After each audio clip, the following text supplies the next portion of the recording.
गुरुदेव, अभी हाल ही में नज़दीक में हमारा बड़ा पर्व है 24वें तीर्थंकर भगवान महावीर का निर्वाण महोत्सव, जिसे हम दिवाली के रूप में मनाते हैं।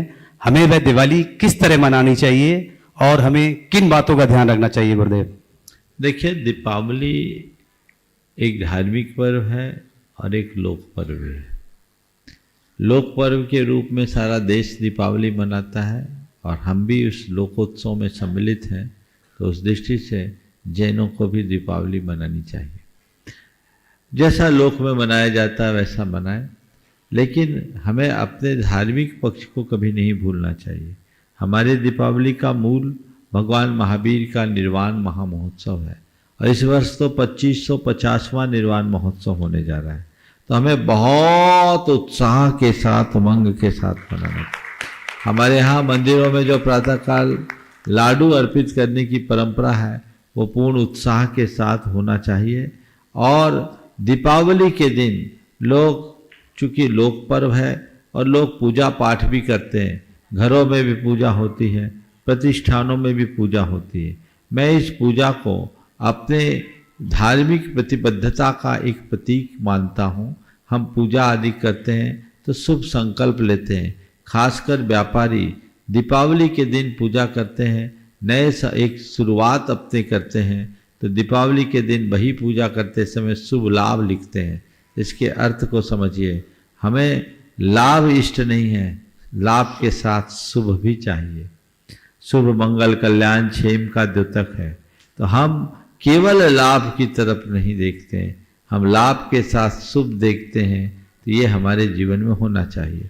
पूजन भगवान महावीर के निर्वाण के बाद उसी दिन गौतम स्वामी को केवल ज्ञान हुआ, तो जैन धर्म के अनुसार शाम के समय इसीलिए दीपोत्सव करते हैं और गौतम स्वामी की पूजा अर्चा आदि करते हैं। तो शाम के समय गौतम स्वामी की पूजा करें और इसी को सरस्वती पूजा के रूप में भी देखा जाता है। उन्हें केवल ज्ञान रूपी लक्ष्मी की उपलब्धि हुई और गणेश गौतम का ही नाम है, इसलिए लक्ष्मी और गणेश का परिणय हुआ। गणेश ने कैवल्य की लक्ष्मी को प्राप्त की, तो प्रतीक में लोग लक्ष्मी गणेश की पूजा करते हैं। जैन धर्म में गौतम गणेश की, गणधर की पूजा और केवल ज्ञान रूपी लक्ष्मी की पूजा करते हैं। उसमें 16 कारण के प्रतीक स्वरूप 16 दीप जलाए जाते हैं। 64 रिद्धियों के प्रतीक स्वरूप उसमें 4 दीप मिलाकर 64 दीप बना देते हैं। 64 पूरे की पूरी ज्योति जलाते हैं और उस समय पूरे परिवार के साथ भगवान महावीर का अष्टक पढ़ो, मंगलाष्टक पढ़ो, महावीराष्टक पढ़ो, गौतम स्वामी की पूजन करो, जिनवानी की पूजा या लक्ष्मी केवल ज्ञान रूपी लक्ष्मी की पूजा करो। जो हमारी विधि है उस विधि के अनुसार मांगलिक करके बही आदि में जो शुभ लाभ आदि लिखा जाता है वो लिख दें। और ये पूजा दिन के ही समय करें, रात्रि में पूजा का हमारे यहाँ कोई विधान नहीं है, दिन की पूजन करना चाहिए। मुझसे बहुत लोगों की सूचना आई कि इस बार दीपावली की पूजा का मुहूर्त क्या है। मैं तो कहता लाडू चढ़ाओ और आकर के अपने प्रतिष्ठान की पूजा कर लो, पर बहुत सारे लोगों ने जब पूछा तो मैंने अभी अभय भाई से बोला, भाई कब का मुहूर्त है? तो इन्होंने शोध करके जो दिया है, अभी अच्छा बुरा सब उनके खाते हैं, इन्होंने जो दिया है मैं आप लोगों तक कन्वे कर रहा हूँ। सुबह पुष्कर नवांश में 6 वृश्चिक लग्न और पुष्कर नवांश बड़ा उत्तम योग है। 6:51 से 7:05 तक एक मुहूर्त आप 13 तारीख को प्रातःकाल कर सकते हैं।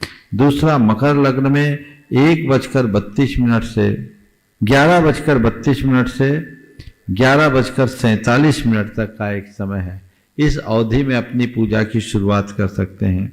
और तीसरा, यही 2 मेरे ख्याल से उपयुक्त है, 11:32 से 11:47 और 6:51 से 7:05। और यदि बाद में करना चाहें तो फिर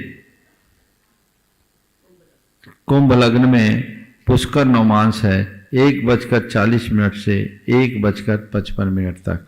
इस अवधि में आप नोट कर लें, इस अवधि में आप कार्य कर सकते हैं।